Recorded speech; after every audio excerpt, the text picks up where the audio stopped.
Sir Sindhu Mishra आप लोगों के समक्ष लाइव उपस्थित हुई हूँ और मैं दर्शकों से क्षमा चाहूँगी कि हमारा कार्यक्रम किसी कारणवश थोड़ी देर से शुरू हुआ है। तो आज बाजार बात का दूसरा संस्करण लेकर हम आए हैं। बुलिश अर्थव्यवस्था में करें निवेश, सेंसेक्स होगा 1 लाख के पार। तो आज के हमारे अतिथि इस पे टिप्स देंगे और बताएंगे कि बाजार की क्या स्थिति रहने वाली है। हमारे अतिथि हैं विद्वान प्रवक्ता मुरारी शरण शुक्ल जी। अग्रसर बाजारवाद नाम से एक श्रृंखला का प्रसारण करती है, जैसा कि आप सबों ने पिछले सोमवार को देखा होगा, जिसमें हमारे एक्सपर्ट स्टॉक मार्केट के निवेश से पहले इससे जुड़ी सावधानियां और बारीकियां के बारे में बतलाते हैं। ये आप अपना सवाल सीधे कमेंट बॉक्स में पूछ सकते हैं। और बाजारवाद आज के कहीं के हमारे अतिथि हैं, जैसा कि आपने देखी मुरारी शरण शुक्ल जी। श्री शुक्ल जी भारतीय अर्थव्यवस्था को उससे जुड़ी बारीकियों का विशद अध्ययन रखते हैं। आप पिछले 2 दशकों से स्टॉक मार्केट से जुड़ी गतिविधियों से संबद्ध रहे हैं। आपका बहुत स्वागत है अग्रसर के मंच पे। और मेरा पहला क्वेश्चन आपके लिए रहेगा। बहुत बहुत धन्यवाद। कुछ समय से भारतीय अर्थव्यवस्था में अप्रत्याशित वृद्धि दर्ज की गई है, आप इसे कैसे देखते हैं, खासकर निवेश के अवसर के तौर पर? पिछले विशेषकर मैं शुरू करूंगा जब यूक्रेन रसिया युद्ध आरंभ हुआ, उस समय अर्थव्यवस्था अचानक से डगमगाई थी और केवल भारत की नहीं तो दुनिया की सब अर्थव्यवस्थाओं पर उस युद्ध का असर हुआ था। लेकिन थोड़े से प्रारंभिक झटकों के बाद भारत का शेयर मार्केट संभल गया और दुनिया की अर्थव्यवस्थाएं बहुत डगमगाई। मैं थोड़ा सा ले चलूंगा पश्चिम की ओर। अमेरिका को अपना क्रेडिट लिमिट बढ़ाने के लिए पार्लियामेंट में, उसके मतलब सीनेट में बिल लाना पड़ा और 2 बार ऐसा किया। अमेरिका ने अपनी साख को बचाने के लिए, अर्थव्यवस्था को बचाने के लिए क्रेडिट लिमिट बढ़ाया उन्होंने अपनी इकोनॉमी का, और बड़े मुश्किल से यूरोपियन अर्थव्यवस्थाएं बहुत खराब स्थिति में गई। दुनिया के बहुत सारे देशों पर इसका प्रभाव पड़ा, उसमें श्रीलंका की स्थिति सामने आई और भी कई देशों के साथ ऐसी स्थिति आई जब वो देश डूबते डूबते बचे। श्रीलंका को तो भारत ने बचा लिया। पाकिस्तान की अर्थव्यवस्था की स्थिति पीछे लंबे समय से, बहुत समय से चर्चा में रहा है वैश्विक मंच पर। तो देखने में आया कि जहां दुनिया की अर्थव्यवस्थाएं डगमगा रही थी, भारत की अर्थव्यवस्था नई ऊंचाइयों को छू रही थी। मैं बताऊं कि पिछले 5 जनवरी को मैंने फेसबुक पर एक पोस्ट लिखा था, 4 जनवरी को, 5 जनवरी को, और उसमें मैंने लिखा था कि भारत का सेंसेक्स 70,000 के पार जाएगा। मतलब इस साल की बात नहीं कह रहा हूं, इसके पिछले साल 2023 में मैंने लिखा था। उस समय मैंने लिखा था 4 जनवरी को अपने फेसबुक पर पोस्ट लिखा था कि भारत का जो सेंसेक्स है वो 70,000 के पार जाएगा। तब 58, 56, 60 के आसपास सेंसेक्स ऊपर नीचे हो रहा था, तब मैंने लिखा था। और उसमें मैंने चर्चा मोटी मोटी बिंदुओं की ओर इशारा केवल किया था, और मैंने उदाहरण दिया था कि जब भी किसी देश में इंफ्रास्ट्रक्चर के काम बहुत सघनता से किए जाते हैं तो उस पर देश की अर्थव्यवस्था लंबे समय तक आगे जाती है। ऐसा ही एक उदाहरण मिलता है अमेरिकन इकोनॉमी का। जब सेकेंड वर्ल्ड वॉर के बाद अमेरिकन इकोनॉमी बहुत खराब स्थिति में चली गई थी, तब वहां के राष्ट्रपति रूजवेल्ट हुआ करते थे, और रूजवेल्ट ने अमेरिका की डूबती अर्थव्यवस्था को संभालने के लिए वहां इंफ्रास्ट्रक्चर के बहुत सारे काम किए। सड़कों का निर्माण था, रेलवेज का, और यातायात से जुड़े हुए चाहे हवाई पट्टी बनाने का हो या और भी जो इंफ्रास्ट्रक्चर से जुड़े हुए विषय थे, सब पर बड़ा काम किया। उसका परिणाम हुआ कि अमेरिका की अर्थव्यवस्था आने वाले 3, 4, 5 साल में एकदम पटरी पर आ गई और बहुत अच्छी स्थिति में आते हुए बूम कर गई। अमेरिका की अर्थव्यवस्था बहुत आगे गई। इससे बड़ा काम किया हमारे देश में एनडीए की सरकार आई तो अटल बिहारी वाजपेयी की सरकार ने। गठबंधन की सरकार होने के बावजूद भी अटल बिहारी वाजपेयी जब सत्ता में आए तो हमारे देश के बहुत बड़े बड़े स्टील प्लांट उस समय बंद हो गए थे इंदु जी। आपको शायद ध्यान होगा, बोकारो स्टील प्लांट बंद हो चुका था, प्रोडक्शन और सारा गतिविधि पूरा बंद हो चुका था। वो अपने कर्मचारियों को कंपलसरी रिटायरमेंट दे रहे थे, वीआरएस दे रहे थे, और राउरकेला का स्टील प्लांट बंद होने के कगार पर आ गया था। टाटा का जो स्टील प्लांट जमशेदपुर में है वो भी डगमगाने लग गया था, खराब स्थिति में पहुंचता जा रहा था। और एचईसी करके एक भारत में बहुत बड़ा संस्थान है, रांची के बगल में हटिया में है, वो अपने तरीके का अकेला संस्थान है, वो एचईसी बंद हो गया था। हेवी इंजीनियरिंग कॉर्पोरेशन उसको बोलते हैं। वहां मिसाइल से जुड़े हुए भी बहुत सारे मशीन, बहुत सारे इंस्ट्रूमेंट्स बनते हैं, बड़े बड़े इंडस्ट्री से जुड़े हुए बहुत कुछ बनता है। भारत में अपने तरीके का अकेला और अनोखा संस्थान है, वो बंद हो चुका था। जो बंगाल में पश्चिमी बंगाल के पश्चिमी हिस्से में जो एक स्टील प्लांट है वो भी बंद होने के कगार पर आ गया था। भिलाई का स्टील प्लांट बंद होने के कगार पर आ गया था। उस समय जब अटल जी की सरकार आई तो अटल जी की सरकार ने स्वर्णिम चतुर्भुज योजना आरंभ किया, यानी north east corridor, north south corridor और ईस्ट वेस्ट कॉरिडोर ऐसे करके, और स्वर्णिम चतुर्भुज सड़क योजना शुरू की। और उसी प्रकार से उन्होंने रेलवे में भी थोड़ा बहुत काम किया, बहुत ज्यादा तो नहीं कर पाए, लेकिन इंफ्रास्ट्रक्चर से जुड़े बहुत सारा काम जब उन्होंने आरंभ किया तो उसका परिणाम यह हुआ कि ये सारे बंद पड़े संयंत्र खड़े हो गए, और केवल खड़े नहीं हुए, चल नहीं पड़े, तो ये नवरत्न कंपनियों में शामिल हो गए। नवरत्न कंपनियों की ग्रेडिंग अटल जी की सरकार ने शुरू की, कंपनियों को प्रोत्साहित करने की, तो भारत की अर्थव्यवस्था पटरी पर वापस लौटी। और मैं अब सेंसेक्स की ओर चलता हूं। सेंसेक्स उस समय 3000 के आसपास के लेवल पर हुआ करता था, 3 साढ़े 3000, और अटल जी की सरकार जाते जाते 17,000 को पार कर गया था 5 साल में। तो ये चमत्कार दिखा, 13 महीने की सरकार और पूरे 5 साल की सरकार, 6 महीना पहले उन्होंने चुनाव करा दिया था, यानी 4.5 साल की सरकार। तो ये जो लगभग 5.5 पौने 6 साल का समय था, उसमें ये सेंसेक्स की यात्रा थी। यात्रा में कोई चमत्कार नहीं था, इकोनॉमिक मैनिपुलेशन नहीं था, केवल इस बात का ध्यान रखा गया था कि इंफ्रास्ट्रक्चर को मजबूत करने की कोशिश की गई थी। अब आता हूं अभी कि न मेरा मोदी सरकार से कोई पक्ष का विषय रखना है, न विरोध का विषय रखना है, मैं अर्थव्यवस्था का विषय रख रहा हूं। मोदी सरकार ने जो इंफ्रास्ट्रक्चर पर काम किया है, वो लगातार लोक लुभावन रेलवे बजट पेश करने की जगह पर बजट में रेलवे बजट को समाहित करके और रेलवे में केवल इंफ्रास्ट्रक्चर का काम किया। वो उसी पुराने ट्रैक पर नई रेलगाड़ियों को चलाने की कोशिश नहीं की उन्होंने। तो वो पूरे देश में फ्रेट कॉरिडोर अलग से बनाया, लगभग सारे रूट पर तीसरा ट्रैक उन्होंने डाला, कहीं कहीं 3 से अधिक ट्रैक भी डाले। जहां जहां मीटर गेज थे उनको ब्रॉड गेज बनाने की कोशिश की। उसके साथ साथ जहां इलेक्ट्रिफिकेशन नहीं था, कंप्लीट इलेक्ट्रिफिकेशन करने की कोशिश चल रही है पूरे देश में, जो अभी तक पेंडिंग था, नहीं हो पा रहा था। और उसके साथ साथ जो भी रेलवे क्रॉसिंग्स थे उसको या तो अंडर ब्रिज बना दिया या ओवर ब्रिज बना दिया। तो रेलवे लाइन से होकर क्रॉस करने की स्थिति, हाँ कहीं कहीं लोकल ट्रांसपोर्ट मिनिस्टर मिला है, तो Nitin Gadkari high profile parliamentarian थे, उनको मोदी जी ने पहले कैबिनेट में ऑफर किया था कि आप टॉप मोस्ट इंपॉर्टेंट पोर्टफोलियो में से कोई भी एक चुन लो।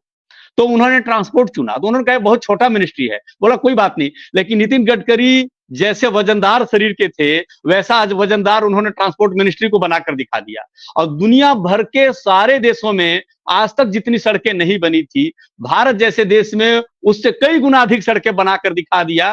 तो मैं कहता हूं hats up to that minister. ऐसे मंत्री हर विभाग को मिले। और जो आज हाईवेज का काम देश भर में हुआ है, जहां कोई कल्पना नहीं कर सकता था यहां सड़कें बनेंगी, वहां भी हाईवेज बने हैं। 4 लेन, 6 लेन, 14 लेन की सड़कें भारत में बनी है। तो ये तो मतलब कायाकल्प करने जैसी बात है। और इसका इकोनॉमी पर जो इम्पैक्ट अब दिखेगा, आएगा, वो अद्भुत होगा, अकल्पनीय होगा, कल्पना से परे होगा। जी जी जी जी इंदु जी बताएं, कुछ कह रही थी आप। नहीं, मैं कह रही हूँ निश्चित उन्होंने जो काम किया, गडकरी जी का जो काम है वो बिल्कुल सराहनीय है और अनुकरणीय भी है। सराहनीय है और अनुकरणीय भी है कि सारे जितने भी हमारे यहाँ शीर्ष नेता हैं वो उनसे सीखें कि कैसे काम होता है। उन्होंने अद्भुत इसकी कल्पना को साकार किया। सब जगह रोड वगैरह जो भी थे उन्होंने अपने लेवल पर बहुत काम किया है।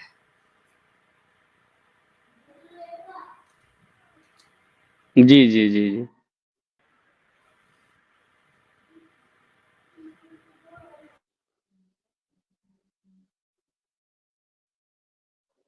जी जी। जी, अब आगे तो मैं इसको आगे कंटिन्यू करता हूं। इसके साथ साथ एक बड़ी बात भारत में पेंडिंग थी। ऐसा नहीं कि काम नहीं हुआ था, पिछली सरकारों ने भी काम किया था, उनका भी योगदान स्तुति योग्य है। किंतु इस सरकार ने गट्स दिखाया कंप्लीट रूरल इलेक्ट्रिफिकेशन का। भारत के सब गांवों तक बिजली पहुंचाने का संकल्प लेकर काम किया और पहुंचाया, और उसका परिणाम इकोनॉमी पर आने वाले समय में दिखेगा। क्योंकि बिजली होने से और 24 घंटे बिजली होने की स्थिति जब आएगी भारत में, भारत के गांवों के लोगों को जब 24 घंटे बिजली मिलेगी और खेतों को सिंचित करने में बिजली का योगदान जिस दिन प्रतिफलित होने लग जाएगा, तो मैं बहुत वर्षों से कह रहा हूं, लगातार अनेक वर्षों से, मैं पिछले 20-25 साल से ये कह रहा हूं कि भारत का किसान भिखारी नहीं है। सर, तो मैं ये कह रहा था कि जब भारत के किसानों को 24 घंटे बिजली मिलने लग जाएगी, लगभग भारत के सभी राज्यों में स्थिति आएगी, और न केवल उनके कृषि करने के लिए, बल्कि कृषि उत्पादों के प्रसंस्करण की जब स्थिति उनके पास बनेगी, तो भारत की अर्थव्यवस्था को जो वहां से बल मिलेगा, एकदम ग्रास रूट लेवल से, भारत के वन क्षेत्र से, ग्रामीण क्षेत्रों से जो अर्थव्यवस्था को सपोर्ट मिलेगा, उसके कारण से वो अद्भुत प्रभाव डालेगा। मैं ले चलता हूं थोड़ा 2007 की ओर। 7-8 में भारत की व्यवस्था बहुत डगमगाई थी जोर से, और बहुत बुरा हाल हुआ था इकोनॉमी का। काफी कंपनियां बंद हुई थी उस समय, जॉब मार्केट में बड़ी हलचल मच गई थी, भारत में नौकरियों की स्थिति बड़ी खराब हो गई थी। तो उस समय पूरी दुनिया की अर्थव्यवस्था भी रिसेशन में थी, केवल भारत की अर्थव्यवस्था नहीं डगमगाई थी, लेकिन भारत की अर्थव्यवस्था तुलनात्मक रूप से कम घाटे में गई। उस समय जो एनालिसिस एक्सपर्ट सब कर रहे थे, उन सब का यही कहना था कि जिस देश का प्राइमरी सेक्टर बहुत मजबूत होता है, वो देश किसी भी रिसेशन में नहीं डगमगाता है, किसी भी रिसेशन को आसानी से पार कर जाता है। और भारत की यही विशेषता है कि भारत का जो प्राइमरी सेक्टर है, प्राइमरी सेक्टर का मतलब है कृषि, प्राइमरी सेक्टर का मतलब है पशुपालन, प्राइमरी सेक्टर का मतलब है सेरिकल्चर, लैक कल्चर, फिशरीज, इससे मतलब खेती से जुड़े हुए अलाइड जो काम व्यापार के क्षेत्र हैं, उनको प्राइमरी सेक्टर कहते हैं।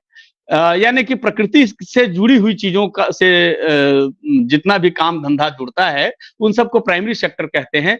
तो भारत की इकोनॉमी में उस समय 2007 के आसपास, तब प्राइमरी सेक्टर का योगदान 75% के आसपास हुआ करता था, 70% के आसपास हुआ करता था। आज सर्विसेज सेक्टर और क्वार्टरनरी सेक्टर, सेकेंडरी सेक्टर उत्पादन को कहते हैं, प्रोडक्शन को कहते हैं, फैक्ट्रीज इत्यादि को कहते हैं, टर्शियरी सेक्टर सेवा को कहते हैं, और सेवा के आगे जो कंसेप्चुअल चीजों का व्यापार होता है उसको क्वार्टरनरी सेक्टर कहते हैं। तो आज सर्विसेज सेक्टर यानी जो 3rd नंबर की इकोनॉमी होती है, वो बहुत बूम कर गया है, बहुत आगे बढ़ गया है।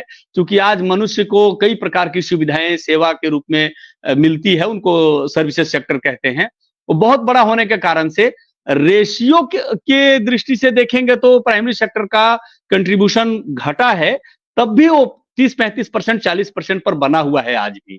तो भारत का जो प्राइमरी सेक्टर है वो मार्केट इकोनॉमी से डिराइव नहीं होता, मार्केट इकोनॉमी से संचालित नहीं होता, वो गांव के ग्रामीण जनता की जिजीविका से संचालित होता है।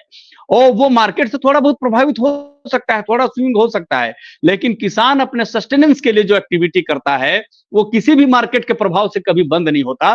क्योंकि किसान भारत का, मैं इस बात को उस समय कह रहा था जिसे हम डिस्कनेक्ट हो गए थे, कि भारत का किसान भिखारी नहीं है, भारत का किसान पुरुषार्थी है, भारत का किसान अन्नदाता है। और प्रश्नोपनिषद में लिखा हुआ वाक्य कि अन्नम वही प्राणा, अन्नम वही परमात्मा, तो ये जो संकल्पना है उसको भारत का किसान जीता है अपने जीवन में, और इस कारण से वो भारत के लोगों को केवल अन्न नहीं देता है, तो भारत की अर्थव्यवस्था को संभालता है। अन्नपूर्णा देवी की आराधना करते हुए भारत की अर्थव्यवस्था को संभालता है। भारत का किसान लक्ष्मी पूजन करते हुए भारत की अर्थव्यवस्था को संभालता है। तो लक्ष्मी के देश की इकोनॉमी, अन्नपूर्णा की देश की इकोनॉमी, जब तक एक किसान है, ग्रामीण जनता का जीवन और उसकी जीविका जीवित है, तब तक कभी भी धराशायी नहीं हो सकती। अब मैं आता हूं वापस, ये जो इंफ्रास्ट्रक्चर के काम हुए हैं, जो वाटरवेज का काम हुआ है, समुद्री क्षेत्रों में यातायात के काम हुए हैं, सोलर एनर्जी पर भारत ने लीडिंग भूमिका निभाई है। भारत ने अपने प्रयत्नों से सोलर अलायंस बनाया है, और अभी तो इस सरकार ने 1 करोड़ परिवारों को उनके घरों पर रूफटॉप सोलर इंस्टॉलेशन की बात कही है, और कहा है कि हम 1 करोड़ परिवारों को मॉडल के रूप में फ्री बिजली देंगे, यानी उनके घर में सोलर सिस्टम इंस्टॉल करके और वो सालों भर अपनी फ्री ऊर्जा की जरूरतें पूरी कर सके, ऐसा प्रयत्न करेंगे। अभी ये लगभग 1 लाख के ऊपर ऐसा हो चुका है। इराडा और ऐसे बहुत सारे संस्थाओं के माध्यम से ये इंस्टॉलेशन हुए हैं, ऑलरेडी प्रोसेस चल रहा है। किंतु ये 1 करोड़ तक जब ले जाएंगे और बाकी फिर धीरे धीरे करेंगे, तो ये जो फ्री की रेवड़ी बांटने वाले नेताओं ने पूरे देश भर में उत्पात मचाने की कोशिश की है, भारत की इकोनॉमी को बैंकरप्ट करने का जो प्रयास किया है फ्री की रेवड़ी बांट कर, उससे बचने की, उससे बचकर आगे निकलने की स्थिति भारत की अर्थव्यवस्था की बनेगी।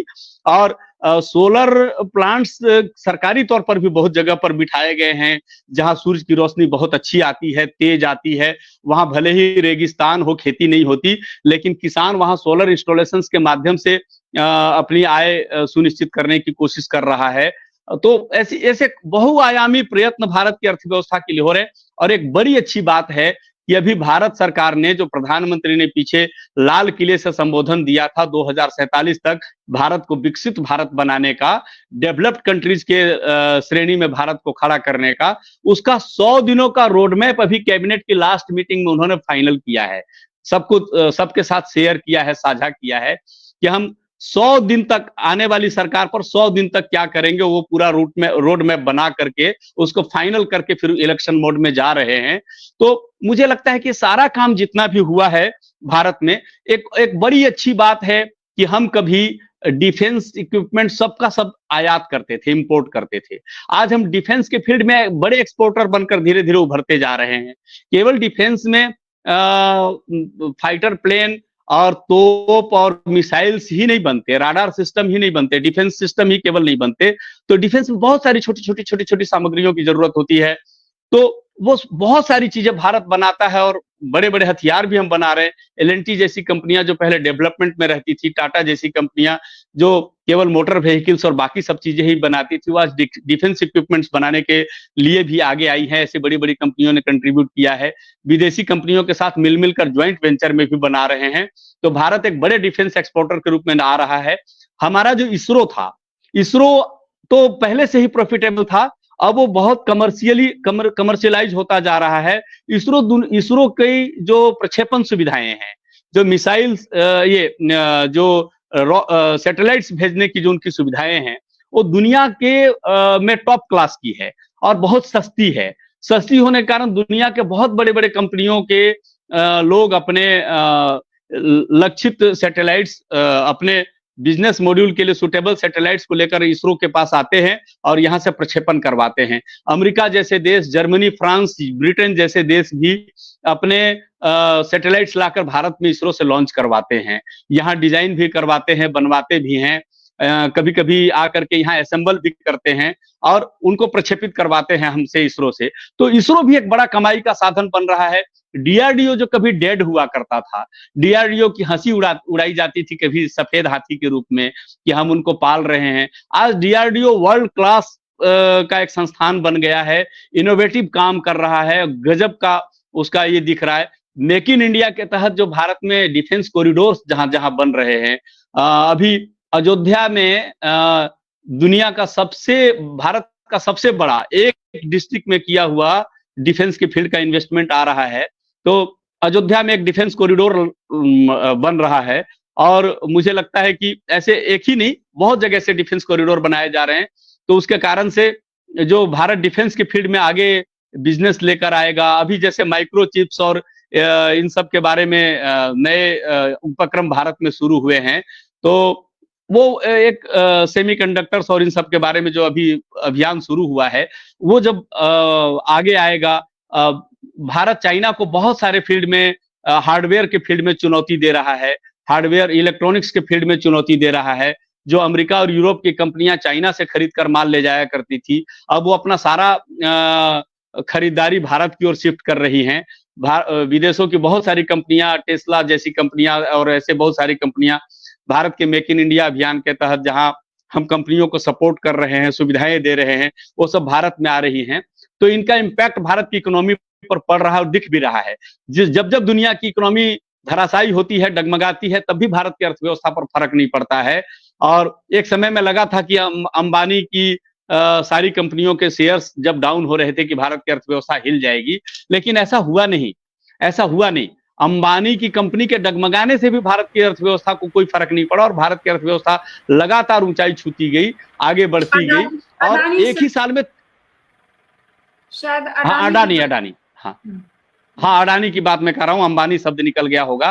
तो उस समय भी कोई फर्क नहीं पड़ा। लोगों को लगा था कि एक अडानी के डगमगाने से शायद भारत की अर्थव्यवस्था डगमगा जाएगी, लेकिन भारत की व्यवस्था इनकी इतने हल्के फुटेज पर खड़ी नहीं थी, बहुत स्ट्रांग फुटिंग पर खड़ी हुई है।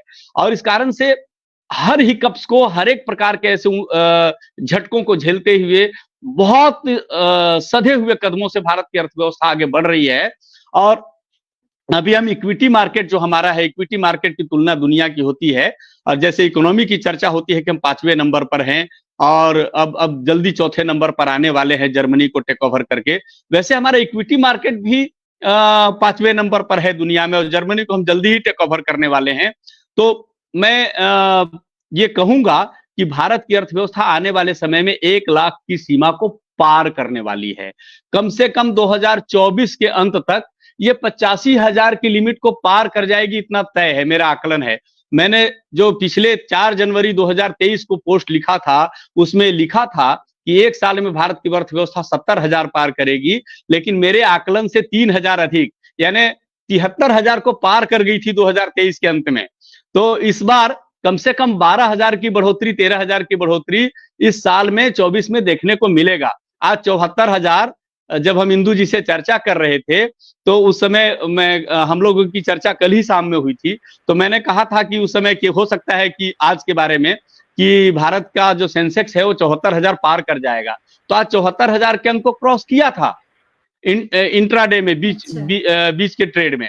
तो 74,000 से अभी हम यानी 2 महीने पार हो चुके हैं 2024 के, तो दिसंबर आते आते ये 85,000 के अंक को छुएगा और आने वाले अगले साल में यानी 2025 के अंत होते होते ये 1 लाख को पार कर जाएगा।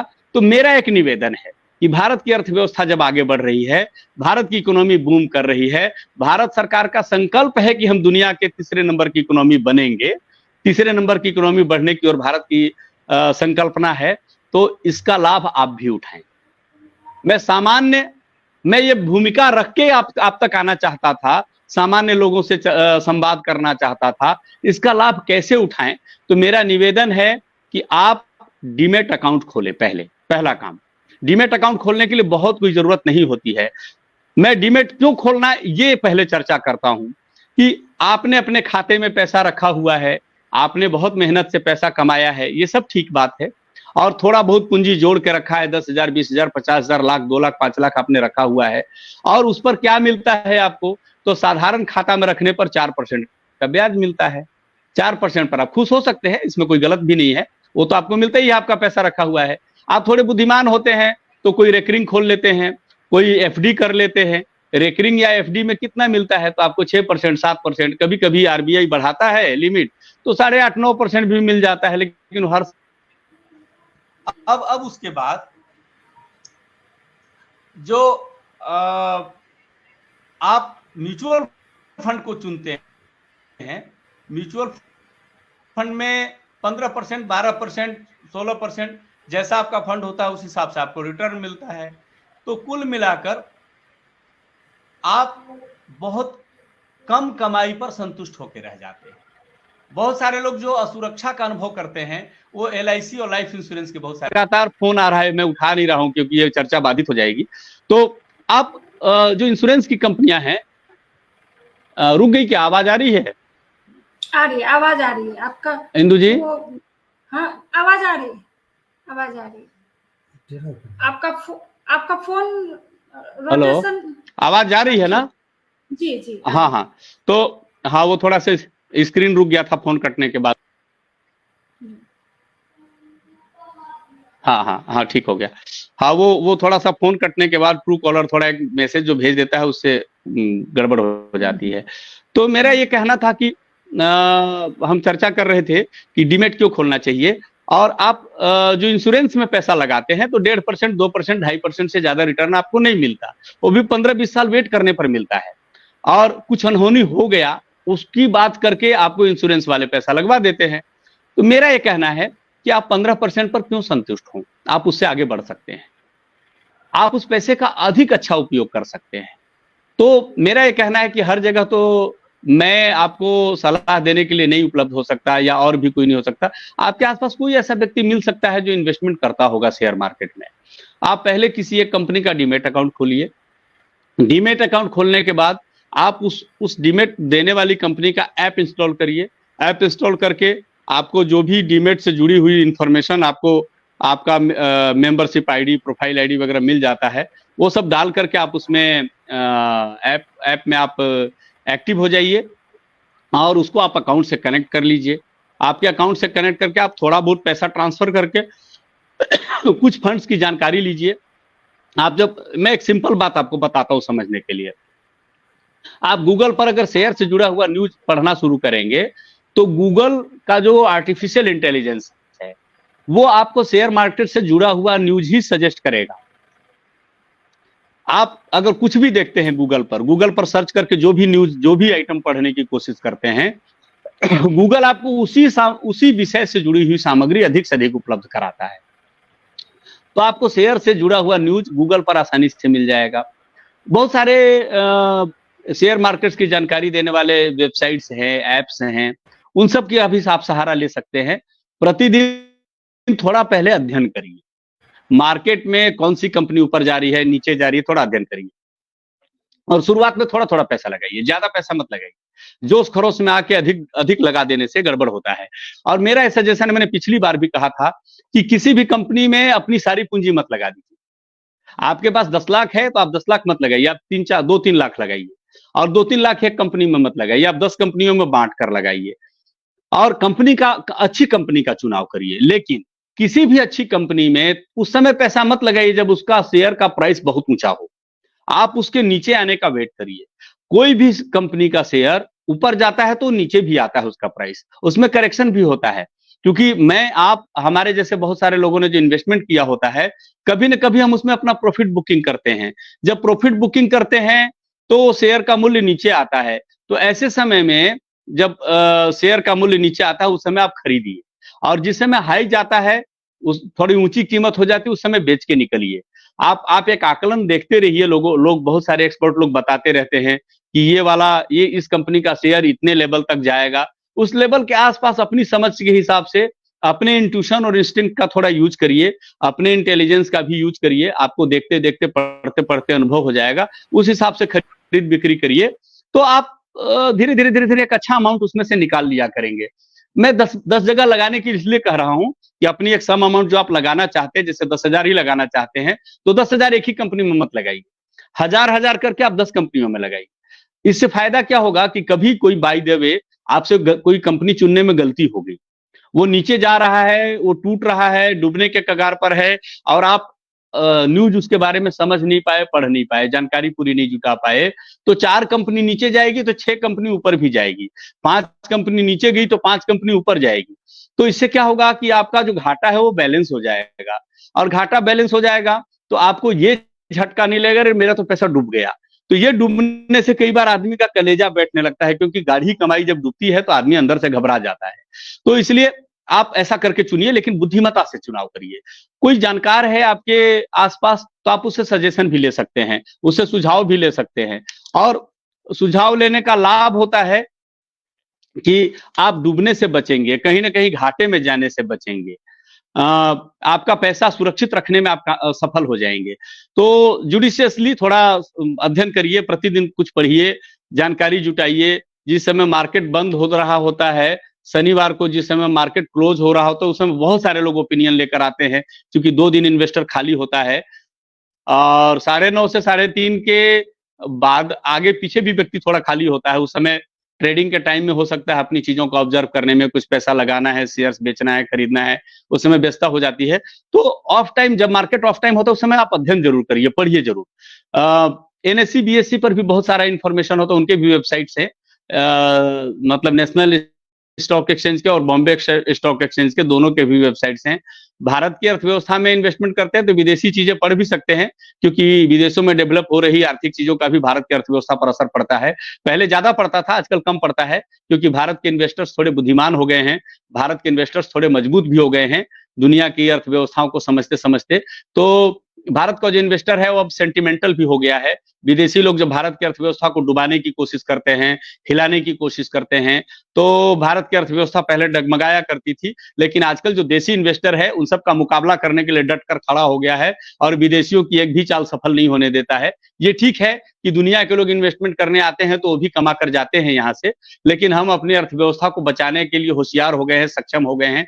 तो मेरा ये कहना है कि आप यदि इकोनॉमी में आएंगे, आप यदि एंट्री मारेंगे इकोनॉमी में और बुद्धिमानी से शेयर मार्केट में पैसा इन्वेस्टमेंट करेंगे, आपके पैसे से कंपनियां कमाएंगी तो आपको भी रिटर्न मिलेगा। और आप जो भारत की अर्थव्यवस्था आज 73-74 हजार के लेवल पर सेंसेक्स है, ये जब लाख के लेवल पर जाएगा, यानी 26,000 का ग्रोथ होगा, तो आप समझिए कि भारत की अर्थव्यवस्था मोटा मोटी 25% ग्रो कर रही है, 27-28% ग्रो कर रही है यहाँ से, 26-27%, 27% भारत का इक्विटी मार्केट ग्रो करेगा, तो 26-27% में आप उससे कई गुना ज्यादा उसकी कमाई कर सकते हैं। क्योंकि कोई कुछ कंपनियां निगेटिव ग्रोथ में जाती हैं तो कुछ कंपनियां पॉजिटिव में जाती हैं। कोई 25% कमाएगी तो कोई 200% भी कमाएगी। आप होशियारी से 200% जो कमाने की पोटेंशियल रखने वाली कंपनियां हैं उनमें पैसा लगाइए और बढ़िया से कमाइए। मैंने किसी कंपनी का नाम नहीं बताया, किसी शेयर्स का नाम नहीं बताया है, और इसलिए मैं ये नहीं कह रहा हूं कि आप फला कंपनी को ही चुनिए। आप होशियारी से एक्सपर्ट लोगों की सहायता लेकर के, बुद्धिमान लोगों की सहायता लेकर के, जिनको अनुभव है उनकी सहायता लेकर के बुद्धिमत्ता से इन्वेस्टमेंट करिए। आप स्वयं भी आगे बढ़िए और भारत की अर्थव्यवस्था को भी बढ़ाइए, क्योंकि आपका हमारा जो बचाया हुआ धन है, जो सेविंग का धन है, वो सही जगह उपयोग होगा, मार्केट में रोटेट होगा, तो भारत की इकोनॉमी बूम करेगी। मैं देखिए आपकी एक जो उसको बोलते हैं जीवनी शक्ति है, आर्थिक जीवनी शक्ति है, अर्थशास्त्र की जीवनी शक्ति जो भारत की जनता की है, उसकी ओर आपका ध्यान आकर्षित करने की कोशिश करता हूं। भारत दुनिया का अकेला ऐसा देश है कि इस देश के जनता के पास जितना सोना इकट्ठा है, सोना चांदी हीरे जवाहरात जितना इकट्ठा है भारत की जनता के पास, वो बाहर निकाल कर यदि अर्थव्यवस्था में लगा दिया जाए तो हम अमेरिका को आज ही आज खरीद सकते हैं। हमारी वो ताकत है पूरे देश की। तो इसलिए मैं उस पूरी जनता से, जितने लोग तक हमारी आवाज पहुंच पा रही है, सबका आह्वान करता हूं कि आप अपने धन का एक छोटा सा हिस्सा इस शेयर मार्केट में लेकर आइए, अपना भी ग्रोथ करिए और भारत की अर्थव्यवस्था को बूम कराइए। मुझे लगता है हमारे आपके इन प्रयत्नों से हम भारत को तीसरी नहीं, शायद दूसरी और पहली पर भी ले जाने में सक्षम हो जाएंगे। मेरा इतना ही निवेदन है। मैं ये भी जानना चाहूंगी कि जो अपने पोर्टफोलियो के लिए स्टॉक था, चुनाव कैसे करें? एक तो हाँ, चुनाव करने के कई तरीके हैं। जैसे मैं आज कुछ चीजों पर भी आप बता दें। हाँ, कुछ चीजों पर मैं मंथन कर रहा था। हाँ इंदु जी, मैं कुछ चीजों पर मंथन कर रहा था। आप न्यूज सर्च करिए, बड़ा अच्छा रहता है। न्यूज सर्च करिए कि कौन से कंपनियां अपने शेयर्स को स्प्लिट करने वाली है। इसको आप नोट कर सकते हैं, इस वर्ड्स को। जो नए इन्वेस्टर होंगे उनके लिए टर्म्स नए होते हैं, पुराने लोग तो जानते हैं। तो जो अपना शेयर स्प्लिट कर रहे हैं, स्प्लिट कैसे होता है कि मान लीजिए 10 रुपए मूल्य का एक शेयर है किसी कंपनी का, तो कभी जब उनका ग्रोथ अच्छा खासा हो गया होता है और वैसे में वो अपने कंपनी के बिजनेस में लिक्विडिटी बढ़ाना चाहते हैं, यानी थोड़ा कैश बढ़ाना चाहते हैं, कैश मार्केट से कलेक्ट, यानी मार्केट से कर्जा उठा रहे, एक तरह से ऐसे समझिए। हम जो इन्वेस्टमेंट करते हैं वो उनके लिए कर्जा है, हमारा पैसा हम उनको दे रहे हैं, तो यानी कर्जा है एक तरह से, लेकिन वो उसको मार्केट में शेयर बोलते हैं। हम अपना शेयर खरीद रहे हैं, यानी उस कंपनी में हिस्सेदारी खरीद रहे हैं। तो ऐसे में कंपनियों का जब ग्रोथ, शेयर्स का प्राइस बड़ा अच्छे लेवल पे चला जाता है, वो क्या करते हैं, कोई 2 हिस्सों में, कोई 7 हिस्सों में, कोई 10 हिस्सों में ऐसे बांटते हैं अपने शेयर्स को। और शेयर बांट करके, जैसे मान लिया कि अगर वो 2 हिस्सों में शेयर्स को बांट रहे हैं, तो वो क्या करते हैं, आपका पहले से 100 शेयर अगर खरीदा हुआ है उस कंपनी में, तो आपको 200 शेयर अवार्ड कर देते हैं। शेयर्स का मूल्य घटा देते हैं, कई बार नहीं भी घटाते हैं। वो मार्केट में कई प्रकार के सिस्टम है, व्यवस्था है, मतलब अधिकृत व्यवस्था है, वो सरकार के, सेबी के द्वारा बनाई हुई वो व्यवस्थाएं हैं। तो उसमें क्या होता है कि आपका 100 शेयर था वो 200 हो जाता है। जैसे अभी आज एक कंपनी का मैं न्यूज पढ़ रहा था, अपने शेयर को 7 हिस्सों में बांटने वाले, यानी आपके पास 100 शेयर है, तो आपका भविष्य में जिस दिन उनका वो डेट फिक्स करते हैं, उस डेट को जब वो स्प्लिट करेंगे तो 700 शेयर हो जाएगा, 100 शेयर 700 में बदल जाएगा। तो उसमें क्या होता है, उनके शेयर का प्राइस सडनली गिरता है। आज जैसे कंपनी ने स्प्लिट किया, उनके शेयर का मूल्य 690 रुपया था, लेकिन उन्होंने जब स्प्लिट किया 10 हिस्सों में, एक शेयर को 10 हिस्सों में स्प्लिट किया, तो उनके शेयर का मूल्य 70 रुपया आ गया। ऐसे समय में उस कंपनी में पैसा लगाना चाहिए, या तो स्प्लिट करने के पैसे पहले लगा दीजिए, तो आपका वो शेयर्स का जो वॉल्यूम है, संख्या हो, 10 गुना बढ़ जाता। जैसे आपने 100 शेयर खरीदा हुआ है, तो आपका 1000 शेयर हो जाता, एक बात। और जब वो स्प्लिट होता है तो थोड़े समय तक ऊपर नीचे वो कई बार होती है, कंपनियों का शेयर होता है, उसके बाद वो धीरे धीरे ग्रो करता है, क्योंकि उस कंपनी का बेसिक्स स्ट्रांग होता है। जो स्प्लिट कर रहे हैं वो अच्छे बूम की, जब कंपनी का शेयर प्राइस बूम कर रहा होता है उस समय वो स्प्लिट करते हैं।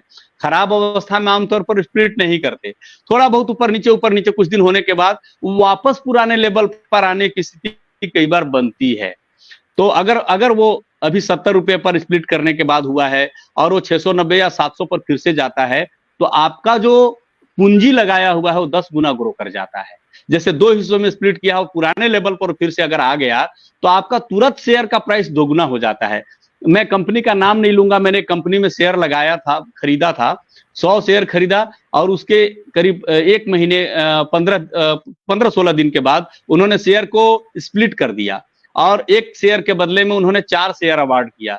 तो मेरा सीधा 100 शेयर की जगह पर 400 शेयर हो गया, और कुछ ही दिनों में वो अपने पुराने लेवल पर कंपनी आ गई। तो मेरा वो पैसा 4 गुना हो गया मात्र 5 महीने में। तो जब स्प्लिट करे तब खरीद लीजिए। कभी कभी उसमें धोखा भी हो जाता है कि स्प्लिट करने के बाद कुछ कंपनियां ग्रो नहीं कर पाती जल्दी, साल भर 6 महीना या उससे ज्यादा समय भी लग जाता है, लेकिन कम मार्जिन हो सकता है, कम कमाई हो सकता है, लेकिन शेयर की संख्या बढ़ी तो आपको फायदा ही फायदा होता है। अच्छा, बहुत सारे कंपनियां ऐसी होती है जो बोनस बहुत देती हैं, मैं नाम नहीं बताऊंगा कंपनियों का, मतलब उसको डिविडेंड बोलते हैं, डिविडेंड, शेयर्स में बोनस देने को डिविडेंड बोलते हैं। तो कई कंपनियां इतना डिविडेंड दे देती हैं कि साल भर में आप उसको बेचें ना बेचें, 10%, 15%, 20% उस साल में आपको ऐसे ही रिटर्न दे देती है। तो वो भी बड़ा प्रॉफिटेबल होता है, वैसे करके भी आप खरीद सकते हैं। कौन कौन सी कंपनियां ज्यादा डिविडेंड देती है उनकी लिस्ट आपको गूगल पर मिल जाएगा। इकोनॉमिक टाइम्स वगैरह अगर अखबार वगैरह पढ़ते हैं तो आपको उसमें भी आइडिया मिल जाएगा। बेस्ट गूगल है, आप गूगल पे बहुत सारी चीजें, सब कुछ अवेलेबल है, वहां से ढूंढ के पढ़ सकते हैं।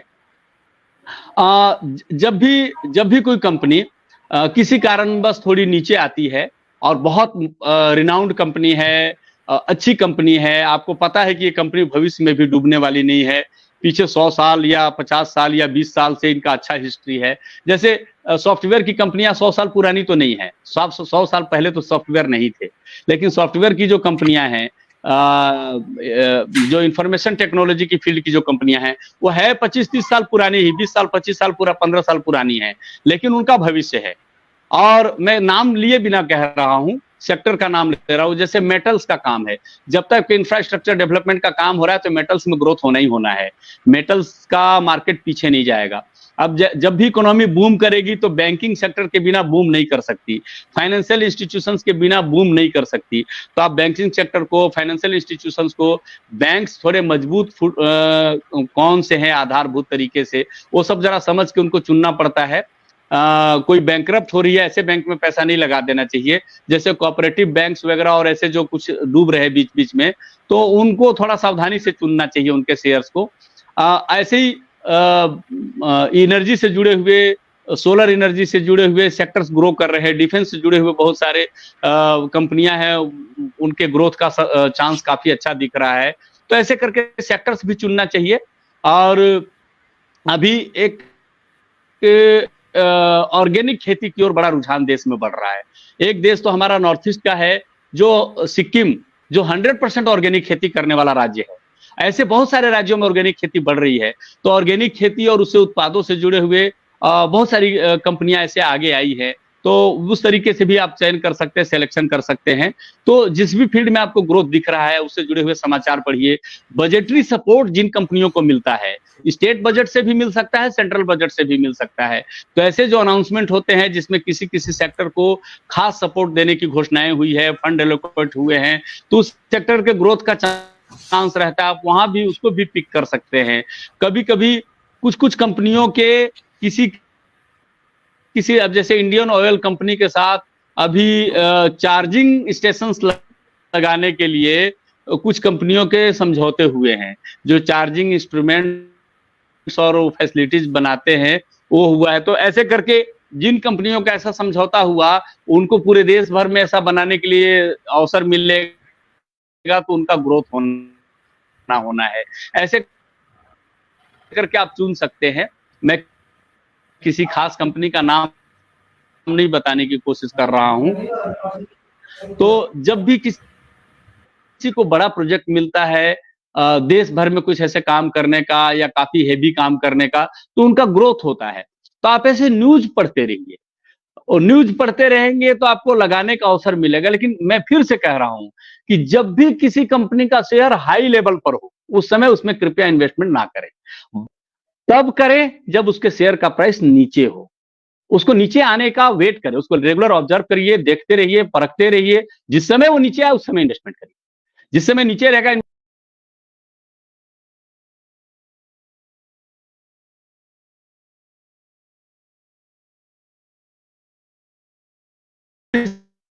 इसमें बढ़िया कमाई कर सके ऐसा सोचकर इन्वेस्टमेंट करिए। मेरा यही निवेदन है। जी इंदु जी।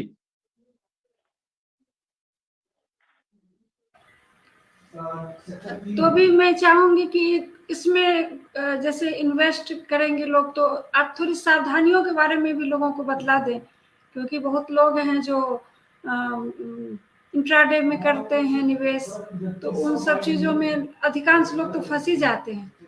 तो उस तरह की कुछ आप टिप्स दे दें लोगों को। एक दो आया है कि दिलीप जी लिख रहे हैं कि निवेश के लिए सुरक्षित विकल्प बताएं। कोई अगर आज 1 लाख रुपए निवेश करता है तो 5 वर्ष में कितना ग्रोथ मिल सकता है?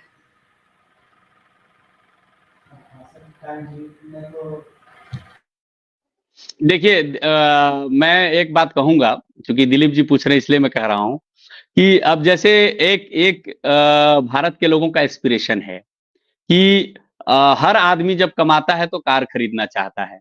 यानी कि चाहे छोटा छोटा 4 व्हीलर हो या बड़ा हो, हर आदमी खरीदना चाहता है, क्योंकि आजकल बैंक से लोन मिल जाता है आसानी से, इंस्टॉलमेंट्स पे लोग खरीद लेते हैं। नौकरी कमाई का जिनकी सिक्योरिटी होती है उनको बैंक वाले दे भी देते हैं। तो इससे पक्का है जब हर एक आदमी 4 व्हीलर खरीदना चाह रहा है, भारत का हर एक नागरिक खरीदना चाह रहा है, तो 150 करोड़ जनसंख्या वाले परिवार में निश्चित रूप से लगभग 30 करोड़ फैमिलीज हैं देश में। तो 30 करोड़ गाड़ी खरीदने का एस्पिरेशन तो है ऑलरेडी लोगों के पास। कोई आज खरीदेगा, कोई कल खरीदेगा। इसका मतलब है कि ऑटो सेक्टर का ग्रोथ गारंटीड है। अच्छा, दूसरा, अब सुकोट्स ने कमाल कर दिया है। उसके वो प्रो ऑटो कंपनीज डिसीजन है कि भैया 15 साल में आपको गाड़ी टर्मिनेट कर देना है।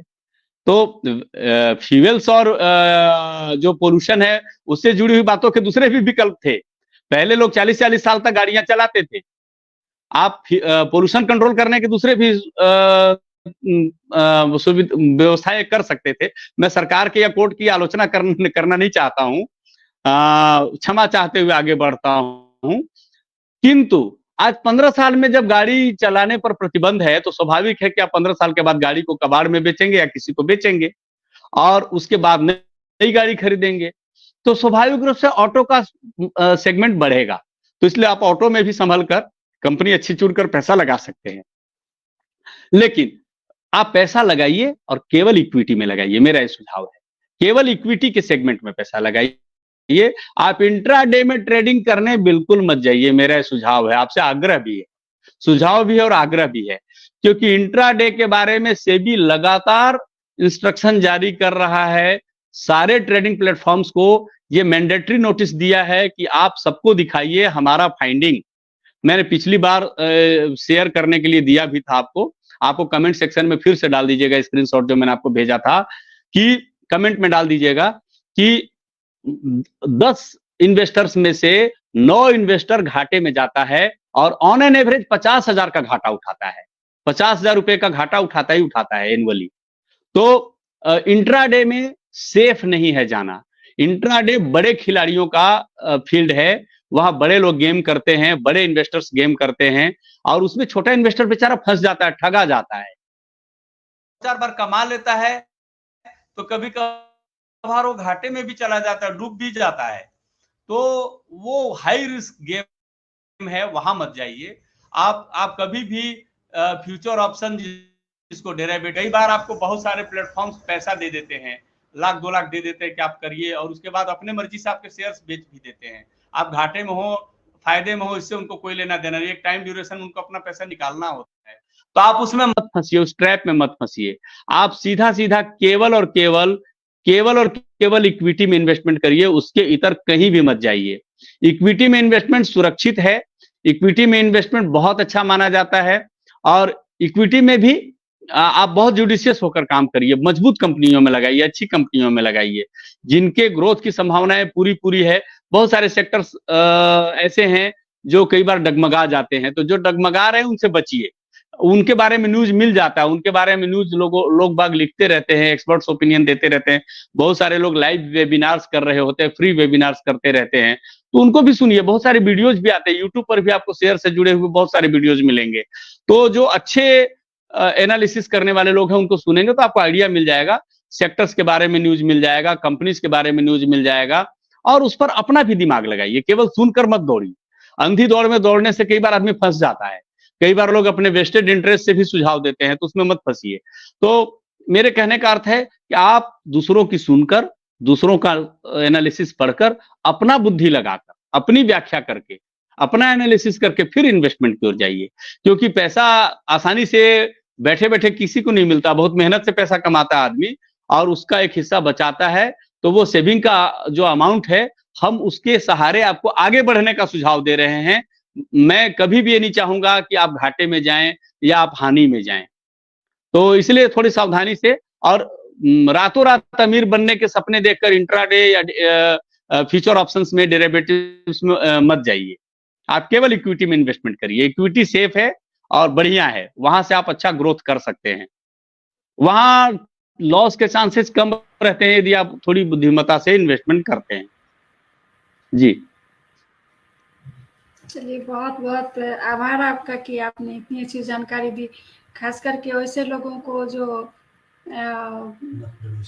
हाँ नए लोग हैं जिनको मालूम ही नहीं है कि, एक तो पहली बात जानकारी नहीं है उनको कि ये शेयर मार्केट है क्या। दूसरी बात उनको ये भी जानकारी नहीं है कि कैसे उनको इन्वेस्ट करना है। अब जैसे आपने कहा, एक अच्छा सुझाव दिया कि 10 आप शेयर खरीदें, 10 में 4 अगर घाटा भी गया तो 6 में आपको फायदा भी हो सकता है।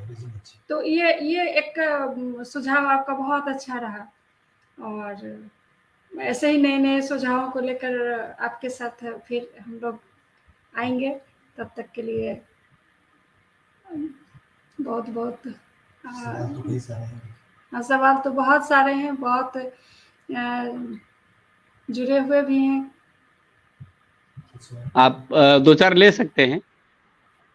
जी, एक तो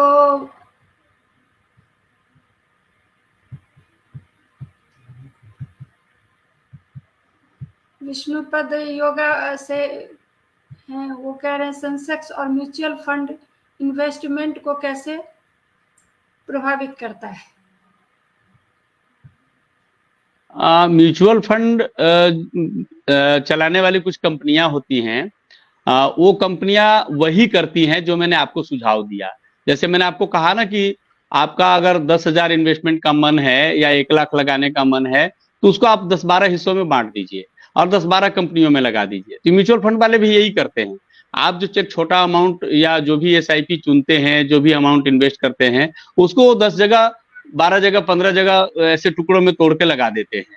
और वो भी यही करते हैं, मार्केट में एवरेजिंग करते हैं वो, कि हाँ 2-4 जगह घाटे में गया तो 2-4-5 जगह 7 जगह वो फायदे में करके, वो थोड़े बुद्धिमान इन्वेस्टर होते हैं, थोड़े एक्सपर्ट होते हैं, तो वो कोशिश करते हैं कि हम ऐसे जगह अपने इन्वेस्टर्स का पैसा लगाएं जो सेक्टर ग्रो कर रहा है, जो कंपनियां ग्रो कर रही है उसमें लगा करके, और टाइम पर वो एग्जिट भी कर जाती हैं। मैं एक चीज यहाँ जोड़ रहा हूँ, इसी प्रसंग से आ रहा है कि शेयर मार्केट में एंट्री बहुत महत्वपूर्ण होता है, लेकिन एग्जिट उससे भी महत्वपूर्ण होता है। आप किस समय शेयर में पैसा लगाते हैं बहुत इंपॉर्टेंट है, और किस समय आप पैसा निकालते हैं ये उससे भी ज्यादा इंपॉर्टेंट है। क्योंकि कई बार व्यक्ति लालच में पड़े रहकर और अब और ग्रो करेगा, अब और ग्रो करेगा, ऐसा सोचते सोचते कई बार कंपनियां एकदम से जब नीचे आने लग जाती हैं, तब निकलने का, संभलने का मौका कई बार नहीं मिल पाता है। तो इसलिए जब ग्रो कर रही हैं तो एकदम आप मत देखिए कि हम इस कंपनी को पूरा ही मतलब कमा लेंगे। आप उसमें इन्वेस्टर बनकर ही सोचिए, उस कंपनी का मालिक बनने की मत सोचिए। आप जब भी प्रॉफिट बुकिंग का आप एक लिमिट तय करिए। जैसे वॉरेन बफेट हमेशा कहा करते थे, उनका स्टेटमेंट है कि 15% का जो इनकम है सफिशियंट है, वो कहते हैं। तो आप 15-20% पर भी सेटिस्फाइड हो सकते हैं, आप 40-50% पर भी संतुष्ट हो सकते हैं। आप एक लिमिट तय कर लीजिए, देख लीजिए कि हाँ इतना आ रहा है, हम बुक करके निकल जाएंगे। बीच बीच में आप कमाते रहिए, निकालते रहिए, प्रॉफिट बुक करते रहिए, तो उससे आपका कॉन्फिडेंस बूस्टअप होता है। आप लगाए बैठे रहेंगे केवल और पैसा नहीं निकालेंगे तो थोड़ा सा मन निराश हो जाता है, स्टैग्नेंट सा हो जाता है। तो इन्वेस्टर को चाहिए कि बीच बीच में कुछ प्रॉफिट बुकिंग करता रहे, कुछ जरा हाथ में उसके धन गिनने की आदत बनी रहे, तो उसका मोरल बूस्ट होता है, उसको पैसा लगाने के लिए उत्साह उसका बढ़ता है। तो एकदम से लालची बन करके बैठे रहना और राह देखते रहना कई बार नुकसानदेह हो जाता है। तो इसलिए समय समय पर एक संतोष करके किसी लिमिट पर प्रॉफिट बुक करके निकल जाना चाहिए। ऐसे ऐसे करते रहना चाहिए बीच बीच में। एग्जिट बहुत इंपॉर्टेंट है। और जो म्यूचुअल फंड और इसकी बात वो कर रहे थे, तो म्यूचुअल फंड वाले कुछ नहीं करते। जैसे मैं आपको इन्वेस्टमेंट की बात कह रहा हूं, यही इन्वेस्टमेंट आपके बदले में वो करते हैं। और आप सेंसेक्स में आए या NSE में जाएं, यानी नेशनल स्टॉक एक्सचेंज में जाएं या BSE में जाएं, दोनों में से किसी में भी जाएं, ऑप्शन रहता है जब आप ट्रेड कर रहे होते हैं। NSE BSE लगभग कंपनियां दोनों में रहती है, कुछ कंपनियां NSE में रहती है, कुछ कंपनियां BSE में रहती है, ऐसा भी मिलता है। तो आप जहां भी जाएं, लेकिन इंपॉर्टेंट है कि कंपनी अच्छी चुने, कंपनी बढ़िया चुने, और उसमें तब लगाएं जब उसका शेयर प्राइस नीचे हो। लोवेस्ट लेवल पर, लोअर लेवल पर लगाने की कोशिश करनी चाहिए। हायर लेवल पर जाए, ग्रोथ करे तो बेचना चाहिए, प्रॉफिट बुकिंग करना चाहिए। तो यह है एक ही चीज। म्यूचुअल फंड का पैसा भी शेयर मार्केट में ही लगता है। वो एक सम अमाउंट आपसे वो कमीशन लेते हैं आपका पैसा मैनेज करने के बदले में।